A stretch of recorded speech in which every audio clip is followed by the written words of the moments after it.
Muy buenas tardes, sean todos bienvenidos y bienvenidas otra vez a nuestra clase de Derecho Procesal Constitucional, Silita, perfecto.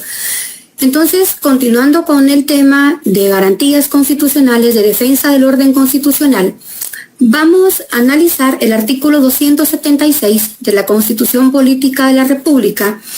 Pues fue entonces cuando en el artículo, en la Constitución, a través, pues obviamente del Poder Constituyente, que es la Asamblea Nacional Constituyente como poder originario, se da la creación de digamos, supuesto, por decirlo así, de que se iba a crear una norma de carácter constitucional que iba a regular lo referente a garantías constitucionales. Eso lo tenemos regulado en el artículo 276, que establece Ley constitucional de la materia. ¿Se recuerdan? Por eso les pedí las leyes constitucionales o de carácter constitucional para que vieran que el carácter constitucional incluso lo da la propia Constitución Política de la República. Tenemos en el capítulo 6, Ley de Amparo, Exhibición Personal y de Constitucionalidad. Miren, mis queridos alumnos, mi clase favorita, tan linda, Melissa, fíjense que yo por estar explicándoles tanto la semana pasada, la verdad fui un poco egoísta porque no me puse a leer el chat para aprovechar el tiempo y yo les hice una pregunta y les dije que si iba muy rápido me dijeran y yo bajaba revolución para explicarles más despacio o explicarles 2 veces si es necesario, las veces que sean. Y realmente que hasta después vi los comentarios y me dio pues mucho pesar, mucho remordimiento, porque sí me dijeron, sí, licenciada, va muy rápido. Entonces ahora sí les prometo ver el chat y definitivamente si voy muy rápido me dicen, pero realmente, patojos, es que pues hablo un poquito rápido y cuando es de derecho constitucional más, porque les quisiera decir todo de una vez, pero yo sé que la clase ustedes tienen sobre todo que entenderla, pero también quiero que me entiendan a mí porque el programa es extenso y yo tengo que cubrir con el programa. Vamos a ver, agotar lo que es la defensa del orden constitucional hoy con la garantía constitucional del amparo por orden del programa, no por orden de la ley. ¿Oyeron? Entonces, capítulo 6. Ley de amparo, exhibición personal y de constitucionalidad. Artículo 276.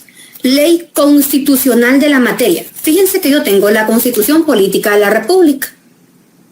Por tanto, si le dieran, licenciada, ¿por qué le tiene así forradita de negro y con ese rótulo? Bueno, cuando ustedes se sometan a sus exámenes técnicos profesionales, tienen que forrar sus leyes o lo más conveniente y aconsejable es forrar las leyes, porque la presentación uno las identifica solo ver el color. Digamos, mis leyes neutras son de color negro, que es todas las leyes constitucionales, la Constitución, más la ley del organismo judicial. Por ejemplo, mis leyes civiles, todas son amarillas, todas. Si se fijan, esta es del RENAP y es amarilla. Eso es como consejo nada más. Una ley constitucional desarrollará lo relativo al amparo, a la exhibición personal, a la constitucionalidad de las leyes. ¿Y cómo dejó plasmado esto el constituyente? Bueno, aquí está su Constitución Política de la República, creada en 1985 y entró en vigencia en 1986, pero no solo voy a dejar plasmada la defensa del orden constitucional aquí en la Constitución Política de la República, cuando desarrolla las garantías, sino que va a haber una ley específica en la materia que va a desarrollar cada una de las garantías de manera puntual y sobre todo de manera que los gobernados, en este caso nosotros, o quien tenga una violación o crea que se le ha vulnerado un derecho pueda defenderse ante el poder público de una manera que no quede lugar a dudas o que no deje lugar a dudas.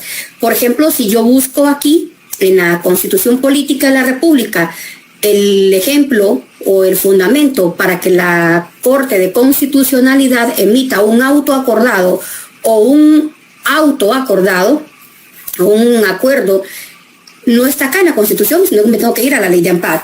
si yo quiero saber cuál es el plazo para plantear amparo, no está en la Constitución, sino que está en la ley de amparo. Entonces, dicho esto, es decir, que tenemos una ley en la materia porque la Constitución Política de la República, en su artículo 276, lo dejó regulado. Ese poder originario que emana del soberano, que emana del pueblo, le dijo, miren, tengan, pero van a tener una norma constitucional para que desarrolle esas garantías y esa defensa del orden constitucional quede efectivamente plasmado para los gobernados. Entonces, de esa cuenta, vamos a desarrollar lo que es el amparo. Ya dijimos que estamos viendo garantías constitucionales. Entonces, si yo tengo que definir el amparo, yo lo defino de la siguiente manera. El amparo es una garantía constitucional que protege a las personas contra amenazas de violaciones a sus derechos. Establece, protege a las personas contra amenazas de violaciones a sus derechos. Ese es un fin preventivo. Entonces, necesito que por favor le agreguemos a la ley fin preventivo. O bien restaura el imperio de los mismos cuando la violación hubiere ocurrido. Subrayan y le agregan un fin reparador. Repito, la acción de amparo o el amparo tiene dos fines. Un fin preventivo, que es prevenir de que ocurra la violación, es decir, la sola amenaza de que se me va a vulnerar un derecho, la sola amenaza de que yo sé que se me va a transgredir ese derecho que la Constitución Política me asiste, entonces hace viable el amparo, porque lo establece así la ley. Entonces, mi fin preventivo, ¿quiere decir, licenciada, bueno, que si no hay violación no procede el amparo? No, si hay amenaza de violación sí procede el amparo. ¿Y cuándo? Bueno, ¿y qué pasa, licenciada, si la violación ya ocurrió? Ya me vulneraron el derecho, ya violaron mi derecho, entonces ¿qué hago? Bueno, no tenga pena, porque la propia ley establece o restaura el imperio de los mismos cuando la violación hubiera ocurrido. No hay ámbito que no sea susceptible de amparo. ¿Qué quiere decir con esto, mis queridos alumnos? Ustedes han visto, sobre todo en realidad nacional, cuántos amparos se han interpuesto en nuestra vida política, en nuestra vida pública. Ahora mismo tenemos un amparo que está pendiente de cumplimiento. Ya vamos a ver qué pasa cuando no se cumple un amparo, pero eso cuando desarrollemos la garantía, que es cuando hubieron las comisiones de postulación. Ahí sí que hubieron todos los que presentamos expediente para postularnos a magistrados, en mi caso de sala de corte de apelaciones, y todos entregaron sus expedientes y todo lo demás. No pregunten por qué. Había unas notas que eran irrisorias, realmente, y uno veía a otras personas con unas notas que uno decía, pero si no tiene ninguna maestría, ni tiene experiencia de docencia, ¿y por qué tantos puntos? Bueno, en fin, es que viene y sale, esto no aplica para el cuerpo diplomático, ya que a ellos les aplica, claro, no, estamos hablando de acción de amparo y no quiero que me compliquen con esto, porque el cuerpo diplomático, entonces yo le podría decir, mire, ¿qué es la CICIG? ¿Qué es la CICIG? Y procedió amparo contra la CICIG, o a favor de la CICIG más bien, y ahí voy a darles el ejemplo. Un fin preventivo. Resulta que salió un día primero voy a terminar de contarles lo de las comisiones, ¿verdad? Entonces se dan las comisiones, votan y pasa el listado al Congreso. Como el Congreso iba a elegir ese día, creo que era un martes, ¿qué hizo la licenciada Consuelo Porras? Como había amenaza de que se eligieran los magistrados cuando ellos tienen una investigación preliminar, entonces ella el día lunes planteó una acción constitucional de amparo, porque no cabe otro medio, ya vamos a ver el principio de definitividad, para que se detuviera la elección de magistrados. Plantea la acción y la Corte de Constitucionalidad en única instancia otorga el amparo diciendo, sí, permítame, no elijan mañana. Previo a que elijan, que el Ministerio Público presente un listado con aquellas personas que tienen tacha. aquellas personas que tienen señalamientos, que tienen investigación, que tienen denuncias. Entonces, hay algo paradójico allí, porque no vamos nosotros a tapar el sol con un dedo. Sabemos que la corrupción existe en nuestro país, pero si nos vamos constitucionalmente, existe el principio de supremacía, de presunción de inocencia. Si yo tengo esa garantía, ese derecho de presunción de inocencia, yo no soy culpable hasta que a mí me venzan en juicio. Es decir, hasta que prueben que yo soy culpable, no probar yo que soy inocente. En nuestro sistema penal, ustedes que son expertos en derecho penal, sabrán que cuando uno de abogado defensor toma un caso, uno hace 1000 cosas porque el cliente le proporcione a uno todos los medios necesarios para que uno le pueda probar al juez que lo que dice el Ministerio Público no es cierto, que mi cliente es inocente, cuando debería ser lo contrario. Quien tiene el monopolio de la persecución penal es el Ministerio Público, y es el Ministerio Público el que debe de probar que yo soy culpable. Entonces, diríamos que la defensa técnica, por eso hay un escritor en derecho penal que él perfectamente aduce, la mejor defensa que hay es la defensa material, es decir, la defensa que el propio imputado hace de lo que se le está, digamos, señalando. Mire, usted mató. No, yo no lo maté porque yo estaba en mi casa a tales horas, o mire, yo estaba en una piñata con mis hijos, o yo estaba en unas piscinas, qué sé yo.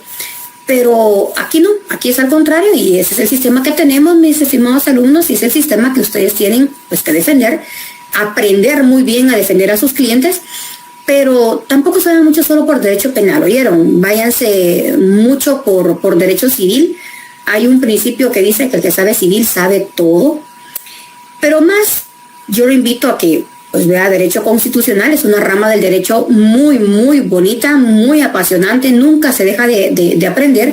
Entonces sería para usted, de verdad, que de mucho provecho, y sobre todo no vemos tantos abogados constitucionalistas allá afuera. Por eso es que se cometen tantos errores. Entonces les decía, separó la elección de la elección de magistrados, y la Corte de Constitucionalidad emana una sentencia donde indica varias situaciones que también son cuestionables, porque ¿qué pasa? Muchos de esas personas que están allí en el listado para ser electos, como tanto para magistrados de Corte Suprema de Justicia como para magistrados de Corte de Apelaciones, son magistrados actualmente. O sea, muchos, y al ser magistrados actualmente gozan del derecho de antejuicio, es decir, ellos tienen inmunidad. Y si tienen inmunidad, entonces, ¿cómo se les va a excluir del listado que ellos pues aducen que tienen un delito pendiente si no se les ha seguido el proceso previo del antejuicio? Es decir, no se les ha retirado de la inmunidad. Ustedes han de recordar muy bien el caso de Otto Pérez Molina. El caso de Otto Pérez Molina, comenzaron las pesquisas cuando la señora Valdetti renunció y fue pues aprendida.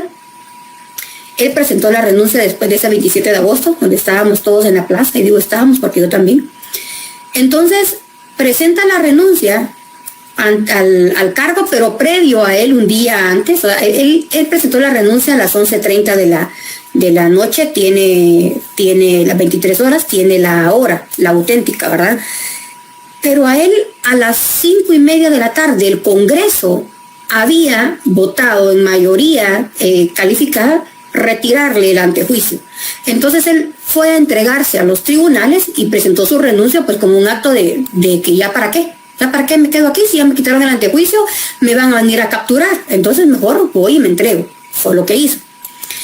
Pero con el amparo pasó eso. Lo que pasa es eso, con esa sentencia de la Corte de Constitucionalidad, que tiene hasta ahorita detenido el proceso para que se elijan las cortes cuando tuvieron que haberse electo, o tuvo ya que haber entrado en posesión los nuevos magistrados desde el día 13 de octubre del año 2019.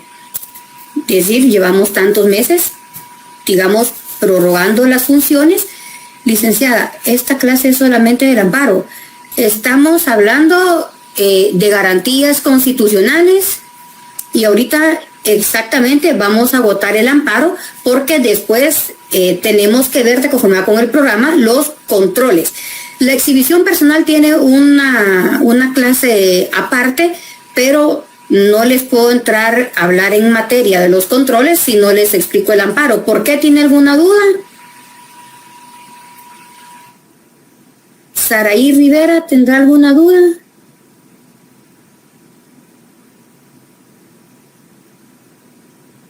Bueno, entonces, de conformidad con lo que les estaba platicando, podemos obtener que allí ni siquiera había ocurrido la violación cuando ya había cesado, digamos, la amenaza a la violación porque se otorgó el amparo.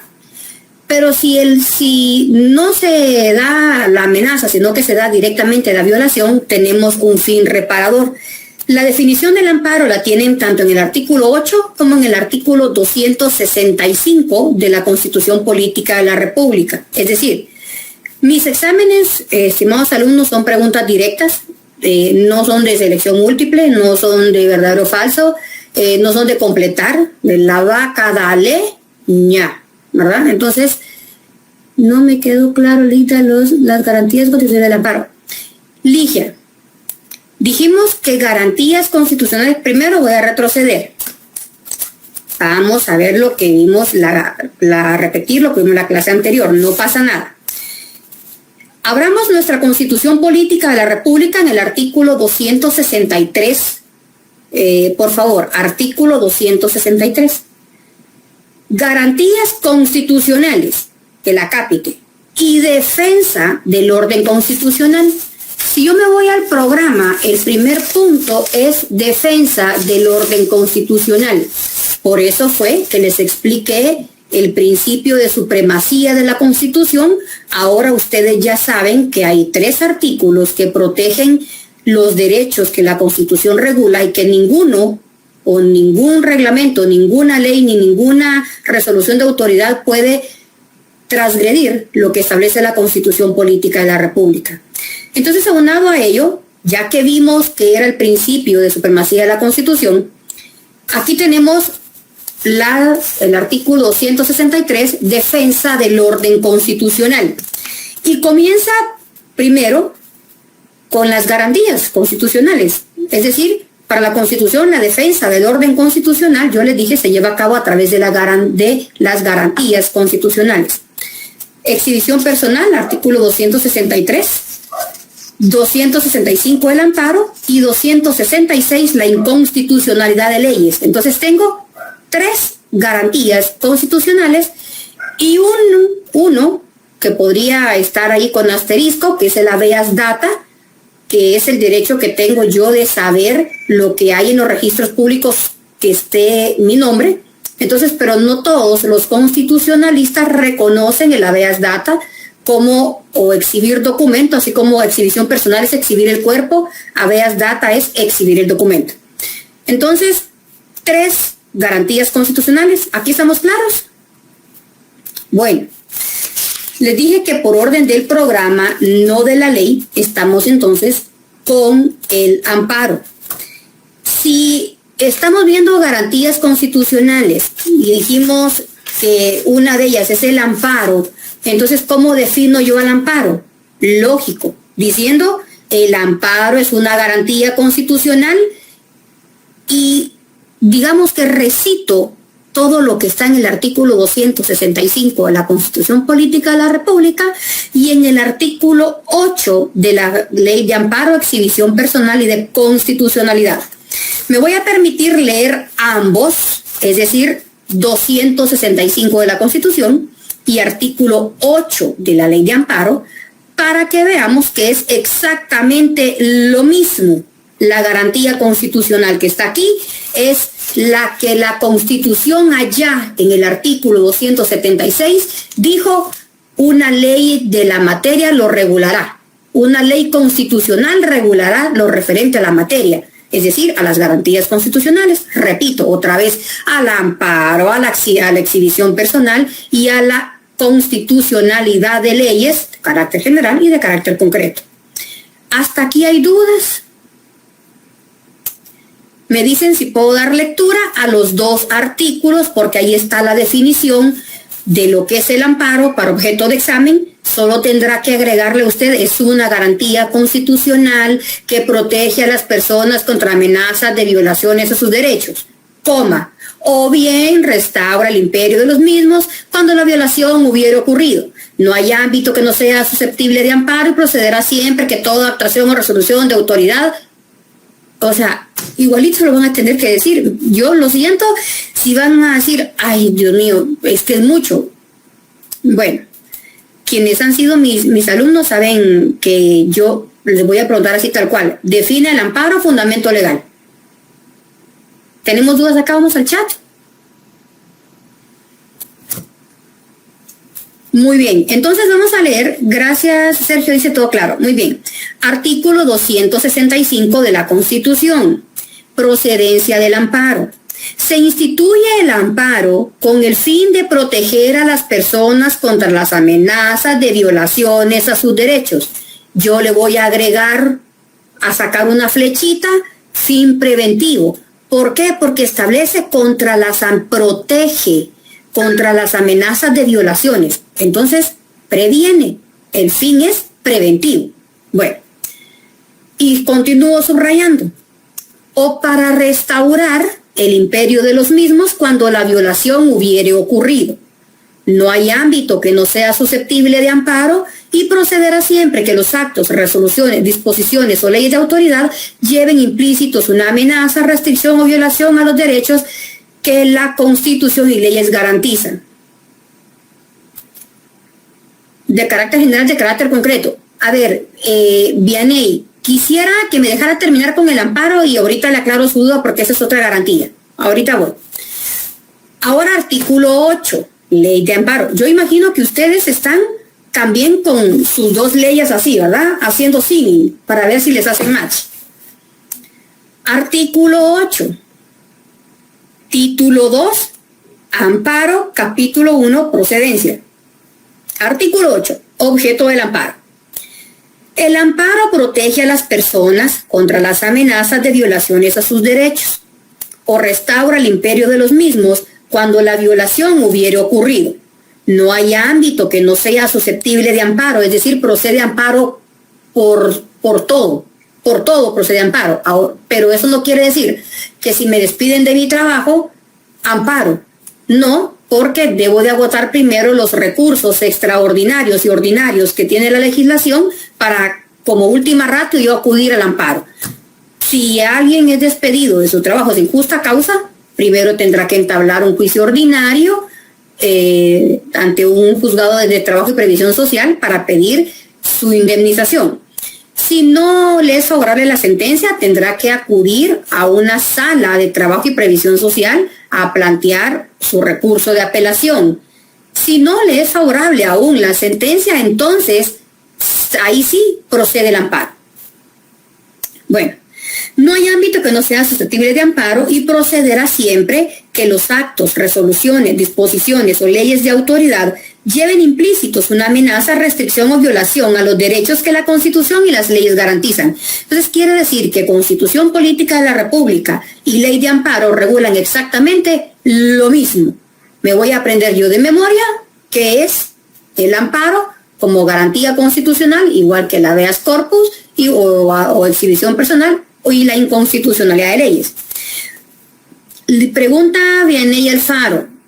Las leyes de carácter general y de carácter concreto. Bueno, una norma de carácter general es aquella norma, una inconstitucionalidad de carácter general, es aquella norma determinadas o establecidas como normas de carácter heterogéneas. Es decir, al decir de carácter heterogéneas, quiere decir que no se puede medir a qué número de personas está afectando esa norma. Entonces, como no se puede medir, yo no sé, como tribunal, yo no sé a cuántos está afectando, entonces mejor es expulsarla del orden constitucional o del ordenamiento jurídico. Y de carácter general es cuando la norma solo me afecta a mí, no le afecta a nadie más. Por ejemplo, ¿qué pasa con cuando estaba el delito de adulterio para las mujeres? ¿Se podía establecer a cuántas mujeres se les estaba acusando de adúlteras? No. Cuando el Código Civil regulaba que la mujer para casarse tenía que esperar 300 días, pero el hombre se podía casar al día siguiente. Podía, digamos, en este caso, el Congreso de la República determinar a cuántas mujeres se estaba afectando con eso, cuántas mujeres se querían volver a casar y tienen que esperar 300 días, pero el hombre se podía casar al siguiente día de estar firme la sentencia. O sea, entonces la norma era tan general que no se podía establecer. Entonces, ¿qué se hizo? Se derogaron. Otra norma del Código Civil establecía que la representación conyugal le correspondía únicamente a la mujer, al hombre. Entonces le dijeron en la Corte Interamericana de Derechos Humanos: venga usted, señor Estado de Guatemala, fíjese que nosotros tenemos entendido que en su país las mujeres trabajan y aportan al Producto Interno Bruto. ¿Esto es verdad o no? Sí es verdad. ¿Y por qué solo los hombres pueden manejar el patrimonio conyugal? Es decir, que ellas le tienen que darle el dinero al señor para que el señor haga lo que quiera con el dinero que uno se ganó. Imagínense, yo les doy clases a ustedes, se me acaba la garganta, tengo que pagar mi clase, cansa. Pero yo después, cuando me pagaron, le tenía que entregar el dinero a mi esposo. Todas ustedes, mujeres, también tienen que hacer eso. Entonces, se tuvo que expulsar. Le dijeron: mire, ¿sabe qué? Quíteme esa norma. Viola derechos de las mujeres. Ahora bien, eso es de carácter general, porque se expulsó totalmente del código. Del código se expulsó. Ya no se le aplica a nadie. Inconstitucionalidad de carácter concreto. Y ahí sí quiero que colaboremos en el chat. De conformidad con el Código Civil, porque ustedes ya vieron esto, derecho de familia, ¿a quién le corresponde el menaje de casa? Vianey, que estaba preguntando, tal vez me ayuda. De conformidad con el Código Civil, ¿a quién le corresponde el menaje de casa?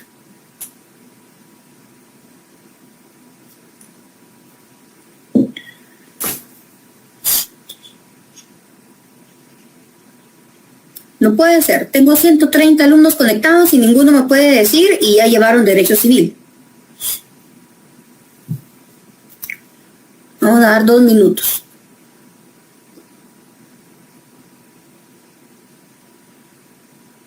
A la esposa, 100 puntos. César, 100 puntos. Herbert, 100 puntos. A la mujer, 100 puntos. Herbert.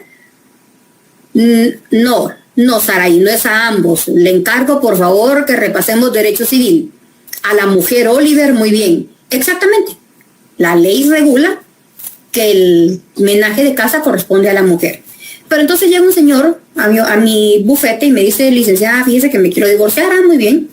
Pero mire, me dijo, dice mi esposa que solo saque la ropa. Pues mire, le dije, la verdad es que la ley regula que el menaje de casa, y lo que se entiende por menaje de casa es todo aquello que sirve para el funcionamiento del hogar y para la familia. Entonces sí, pero mire, me dijo, ella nunca ha trabajado. Yo tengo 5 televisores plasmas, de esos hasta curvos, ¿verdad? En mi casa. Tengo una sala de estar con teatro en casa. Mi cama me costó 25,000 quetzales, mi refrigeradora cuesta 58,000 quetzales, y de verdad. Y todo probado, porque cuando nosotros decimos que es así, es que lo tenemos que probar. Entonces, resulta que tenemos al señor que dice: yo necesito que me dé la mitad, porque resulta que no me puedo ir a la calle a dormir en un colchón cuando en mi casa hay 8 camas, cuando tengo una sala de estar con unos muebles y la sala de mi casa yo la mandé a traer a Italia. Miren, patojos, para no hacerles y no mentirles. el señor tenía casi 2 millones invertidos en menaje de casa. Ahora quiero que ustedes me digan el artículo 4 de la Constitución Política de la República que establece el principio de igualdad y establece en Guatemala todos los seres humanos son iguales en dignidad y derechos. El hombre y la mujer tendrán las mismas oportunidades y obligaciones. Entonces, ¿qué es superior? El artículo 4 de la Constitución Política que establece el principio de igualdad o el artículo 129 del Código Civil que establece que el menaje de casa le corresponde a la mujer.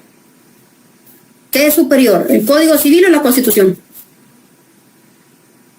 Obviamente la Constitución. Entonces allí lo que se hace es, se plantea, ¿verdad?, el divorcio, pero en la demanda o en el proceso de divorcio se plantea la inconstitucionalidad en caso concreto. ¿Por qué? Porque esa norma solo le afecta a él, no le afecta a todos los hombres. Díganme aquí, quiero respuestas de hombres. Dígame aquí a quién le afecta. Si se divorciara, ¿quién quedaría peleando las cosas que hay en el menaje de su casa? Vamos a ver, siempre hago este ejercicio. Así es, la Constitución, muy bien, la Constitución. Sí, 4 de la Constitución, el principio de igualdad, por eso. Pero pregunto, a ver, el hecho de que las mujeres tuviéramos que esperar 300 días para volvernos a casar, sí nos afectaba a la mayoría. El hecho de que si la mujer yaciera con otro hombre que no fuera su esposo, cometía adulterio y tenía pena de prisión, y si el hombre hacía lo mismo, era concubinato y era falta, entonces allí definitivamente había una total desigualdad. Pero eso era de carácter general, o sea, no se sabía, era indeterminado el número para establecer a cuántas mujeres les estaba vulnerando ese derecho. Ahora bien, de carácter concreto, miren, de veras, cantidad de casos donde realmente los hombres se agarran sus cosas y se van, y la mayoría es porque ya tienen pues como que a alguien más y lo que menos quieren es problema. Mire, agarro mis cosas y me voy, se llevan sus libros. Pero si usted quisiera pelear, entonces su menaje de casa, para decir mitad, porque es derecho de igualdad, entonces se plantea como una acción, una inconstitucionalidad de carácter concreto, porque concretamente me está afectando a mí, no le está afectando al resto de los hombres de Guatemala. Todos los hombres de Guatemala no quieren andar jalando chunches, no quieren andar llevándose mesas y no quieren nada, solo quieren la maleta, su ropa y que la mujer no los moleste. Eso es lo que quieren. Entonces, pero como en este caso le estaba afectando a él, a mi cliente, al doctor, entonces se plantea de carácter concreto. Entonces el juez se quita, digamos, su trajecito de juez ordinario y se pone su traje de juez constitucional, es decir, de juez constitucional o constituido extraordinariamente para conocer la garantía constitucional, que es la inconstitucionalidad de carácter concreto. Esa es la diferencia a carácter general a carácter concreto. Pero pregunté, ¿el hombre pelea el menaje de casa, doctora? Lo puede pelear la mitad. Pero por eso pregunté, ¿quiénes de ustedes pelearían si se divorciaran el menaje de casa? O piense, si me casara, andaría peleando yo las camas, ¿o qué?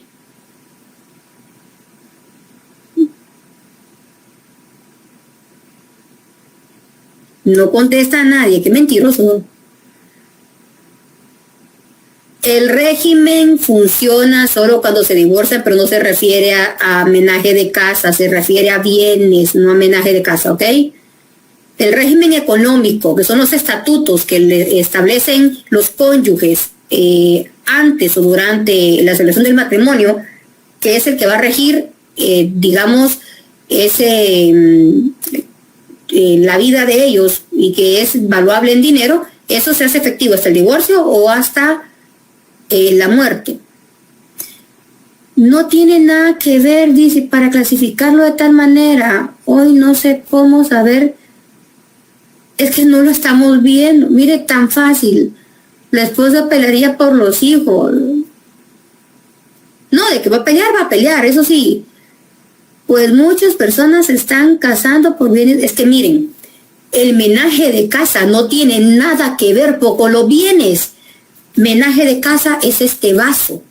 Menaje de casa es este control de aire acondicionado.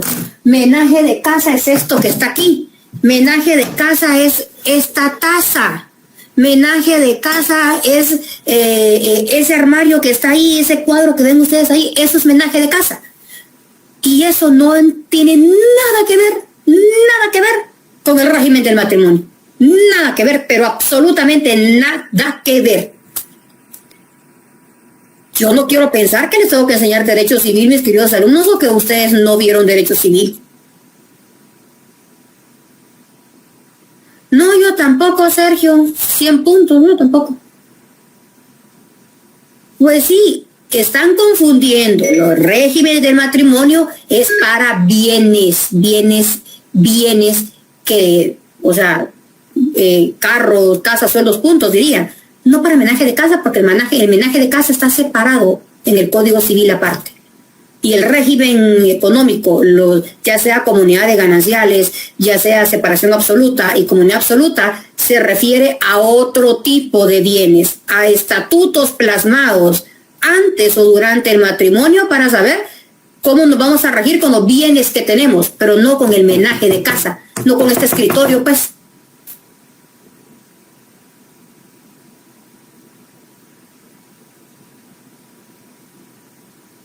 Claro, entonces miren, yo quisiera avanzar con el tema de verdad porque no me quiero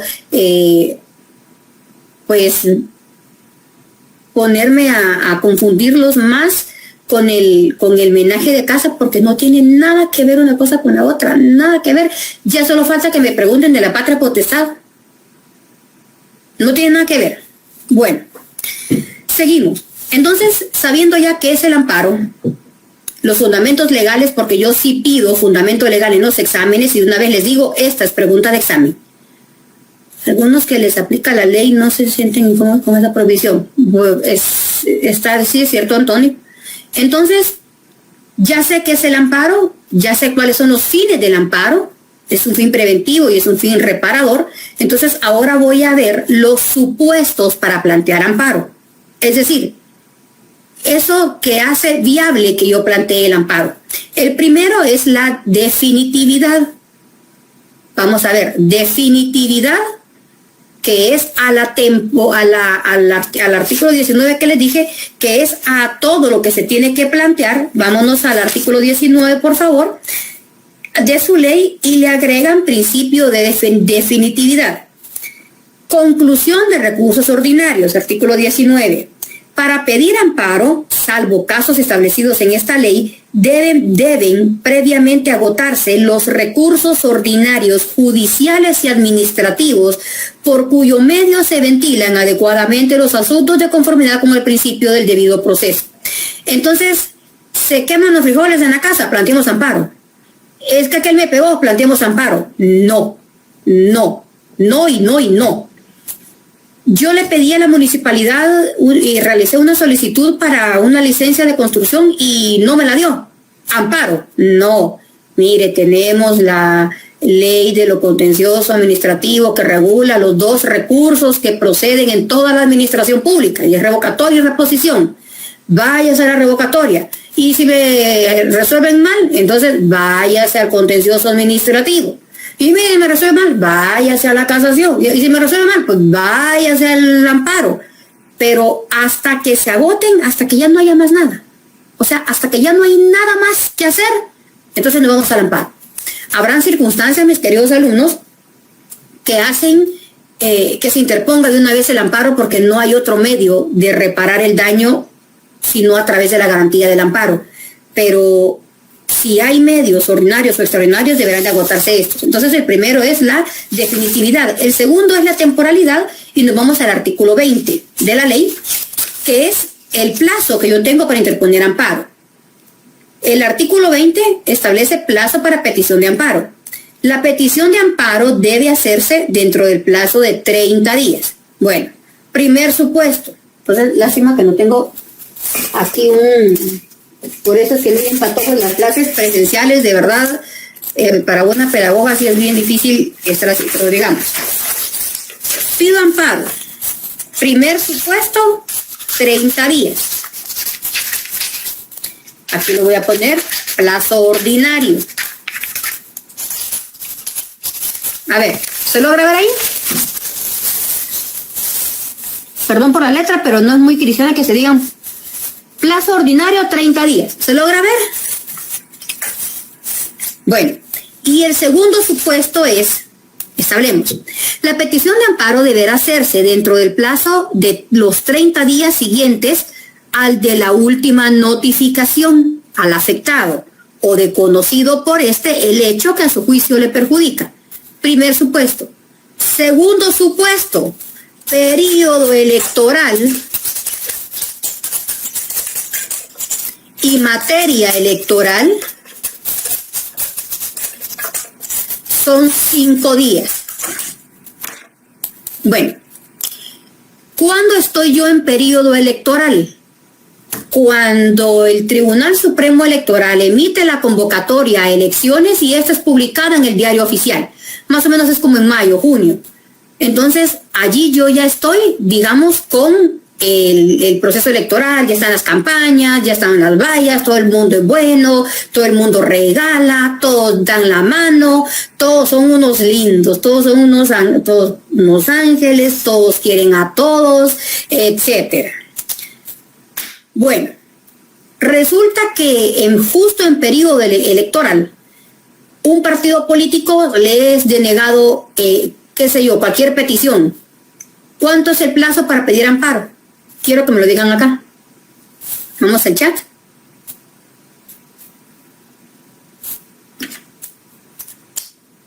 Periodo electoral y lo que se está pidiendo es de carácter electoral.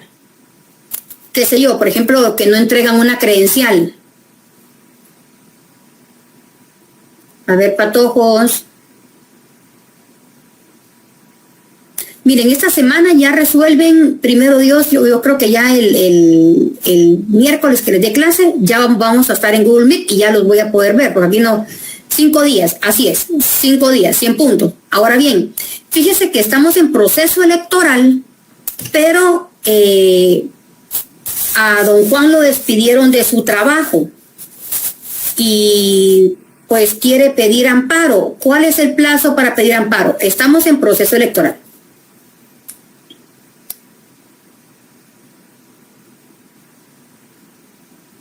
No son 5 días, son 30 patojos. Miren pues, no caigan en la trampa, oigan.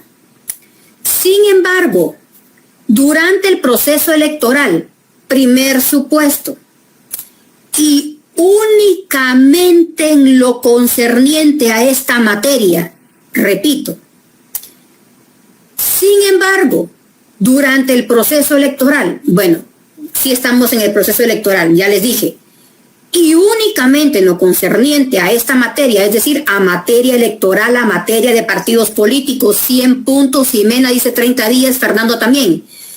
El plazo será de 5 días. Entonces, primero, que esté yo en proceso electoral. Y segundo, que lo que yo vaya a pedir sea al Tribunal Supremo Electoral, que sea de materia electoral. Si no es materia electoral, aunque estemos en proceso electoral, y sea ante cualquier entidad que se va a plantear o contra cualquier autoridad, el acto reclamado van a ser 30 días. Pregunta de examen. Pregunta de examen y tal vez con un caso para que estén más atentos. 5 días por tratarse, no, Herbert. No se trata, le estoy diciendo que fue porque a un señor lo despidieron de su trabajo, pues. Ahí, ¿qué le importa el proceso electoral? Son 2 supuestos. 2 supuestos. ¿Qué necesito yo para casarme? Primero, tener el novio. Y segundo, que se quiera casar conmigo. Si solo tengo el novio y no se quiere casar conmigo, no tengo boda. O yo me quiero casar, pero no tengo el novio tampoco. O él se quiere casar y yo no tampoco. Entonces, 2 supuestos para que sea el plazo de 5 días. Repito, que esté en proceso electoral, es decir, que esté hecha la convocatoria debidamente publicada en el diario oficial, ya cumplí con uno. Así, estoy en proceso electoral. Y lo que yo voy a pedir es que me extiendan una credencial de que pertenezco a un partido político. Y no me la quieren dar. Amparo. ¿Cuánto es? 5 días, porque cumplo con los 2 supuestos, que es periodo electoral y que es materia electoral. Pero lo demás, aunque todos estén en campaña, todos estén, pero yo estoy llevando mi mundo aparte y no tiene nada que ver con materia electoral, el periodo para plantearlo son 30 días. ¿Quedó claro?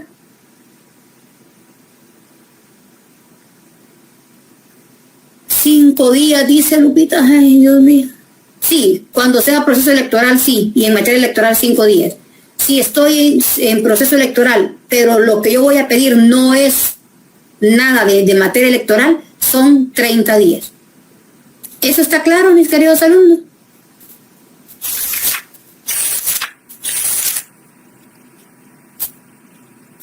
Ok, muy bien. Ahora vamos con el siguiente supuesto, que es la legitimación activa.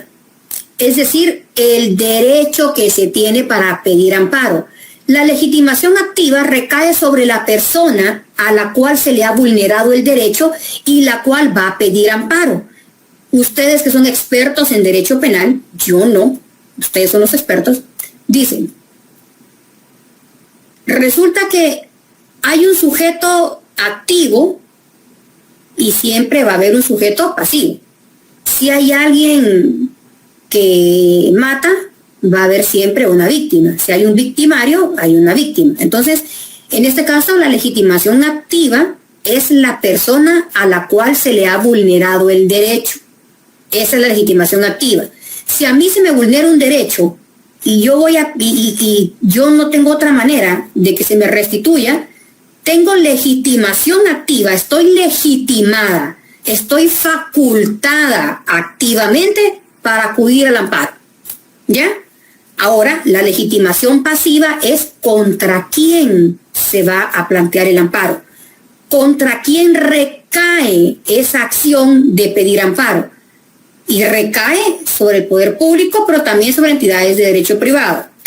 Para eso voy a leer el artículo 9, con la legitimación. Sujetos pasivos del amparo. Usted agréguele legitimación pasiva del amparo.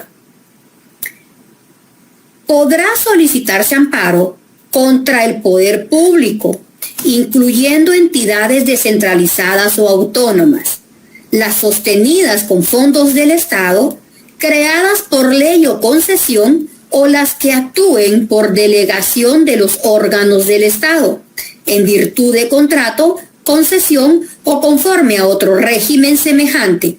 Asimismo, podrá solicitarse contra entidades a las que debe ingresarse por mandato legal y otras reconocidas por la ley, tales como partidos políticos, asociaciones, sociedades, sindicatos, cooperativas y otras semejantes. Entonces, mis queridos alumnos, concluimos diciendo, ya tengo cuáles son las garantías, ya tengo qué es el amparo, ya sé por qué procede el amparo, cuáles son los fines del amparo, qué es el amparo, y ya tengo los supuestos del amparo, que son los siguientes.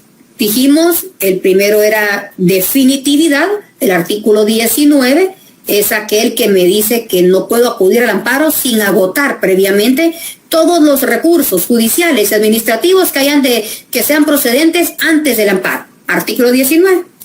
Luego tengo la temporalidad, que es el plazo que tengo para plantear amparo. Ordinariamente 30 días, el artículo 20 lo regula, y solo en materia electoral y cuando estemos en proceso electoral, el plazo para plantear amparo será de 5 días. Luego tengo la legitimación activa, es decir, aquella persona que tiene el derecho de pedir el amparo y a la cual se le ha vulnerado el derecho y está facultada, legitimada para que se le restituya, de pedirlo. Y la legitimación pasiva, es decir, la autoridad, que en este caso va a ser la autoridad recurrida, contra la cual se va a pedir el amparo. Es decir, mire, qué sé yo, el organismo judicial me violó mi derecho de defensa, mi derecho de debido proceso, entonces plantea el amparo. Entonces, ese, aquí lo tienen ustedes regulado, ese organismo de Estado será el sujeto pasivo del amparo. Entonces, mis queridos alumnos, ¿tenemos dudas hasta acá? Para la próxima clase, para quien preguntó si íbamos a seguir con el amparo, sí, vamos a seguir con el amparo, pero además vamos a ver los controles que tenemos nosotros en toda la administración pública para que el propio Estado, haciendo uso de sus propios medios, pueda, digamos, controlarse con los demás organismos de Estado y otras dependencias para resguardarse de cualquier, digamos, ilegalidad que pudiera darse. Por ejemplo, a grandes rasgos les voy a decir un control judicial, por ejemplo. ¿Quién realiza el control judicial? Lo realiza la Corte Suprema de Justicia en el momento que decide si da lugar o no da lugar a darle trámite a un antejuicio. Hay un control. Luego el control político. ¿Quién lo realiza? El organismo ejecutivo. ¿A través de qué? A través del presupuesto. No les doy dinero, con eso los controlo. Vengan a pedirme. Luego un control legislativo. Lo realiza el Congreso de la República a través de la interpelación, es decir, llamar a los ministros de Estado, vengan para acá, vengan ustedes para acá y díganme qué están haciendo con el dinero para el coronavirus, por ejemplo, ¿verdad? Solo es un pensamiento que tengo atravesado aquí, mis queridos alumnos. Los artículos de la legitimación activa y pasiva. La legitimación activa es el artículo 8 y 265 y la pasiva es el artículo 9. Ahí estamos. Entonces, mis queridos alumnos, tienen el tiempo justo para emigrar a su clase. Legitimación activa 8 y 265. Cada vez que se vulnere un derecho, hay legitimación activa. Y la pasiva, el artículo 9. ¿Algo más? ¿Alguna otra duda? ¿No? Bueno, si no tienen dudas, mis queridos alumnos, continuaremos el siguiente día de clase con el desarrollo del programa. Y por favor, ténganlo, de verdad, miren, aquí tenemos la protección, ya concluimos con esto. Entonces, defensa del orden constitucional. Yo ya les puedo preguntar esto porque ya lo vimos. Incluso vimos el principio de supremacía de la Constitución y es pregunta de examen. La protección constitucional, si se fijan, ¿por qué me dijeron licenciada y solo va a ser de amparo la clase? Como queriendo decir, no va a hablar de otra cosa. Los invito a que vean el numeral 4 del programa. Numeral 4. Miren cuánto es del amparo. Si quieren, les doy solo algunas definiciones y les digo qué artículos vienen y ustedes lo ven por su cuenta.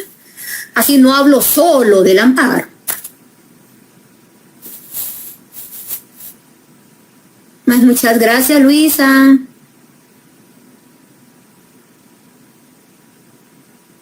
Ya el programa del curso ya está compartido en el chat.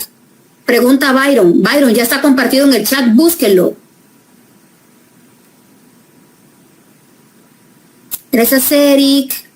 ¿Cuál es la supremacía? Dice Cristian. Ay, no. Patojos, alguien que le ayude a Cristian. Cristian, es que lo vimos en el primer día de clase. Y como tienen la costumbre de no ir al primer día de clase porque dicen, ay, no vos, y no preguntan. O sea, el primer día de clase no dan clases, solo se presentan y ya. Incluso lo dijeron en el chat.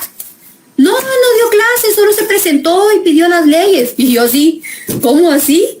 No, si les di el principio, les di los artículos, entonces ya no puedo regresar, Cristian, perdón, a esa clase, ya es tiempo perdido y yo tengo que avanzar con el programa. Feliz noche, mis queridos alumnos, los veo primero Dios el próximo día de clases, es un placer para mí estar con ustedes y por favor no falten a clases, de verdad, ya vieron, la clase se da conforme al programa, eso sí, no es que no va a venir a clases y va a agarrar el programa y ya ganó, porque todas las definiciones doctrinarias que yo le doy no están en el programa, ¿ok? Tan lindo, usted habla de todo, y se hizo viure, tengo anotado, cabal, ahí está, hablamos de eso, pero entonces ahí está el principio de supremacía. Feliz noche, mis queridos alumnos, no ninguna ley ordinaria, solo la ley del organismo judicial por los plazos y el Código Procesal Civil y Mercantil que vamos a utilizar por la inconstitucionalidad de leyes cuando lo veamos en la inconstitucionalidad. Tan lindo, gracias Marvin. Un abrazo a todos, patojos. Descansen por favor y váyanse para su otra clase, que ya es tarde, ya tenemos más de una hora que estar hablando. Un beso a todos, cuídense.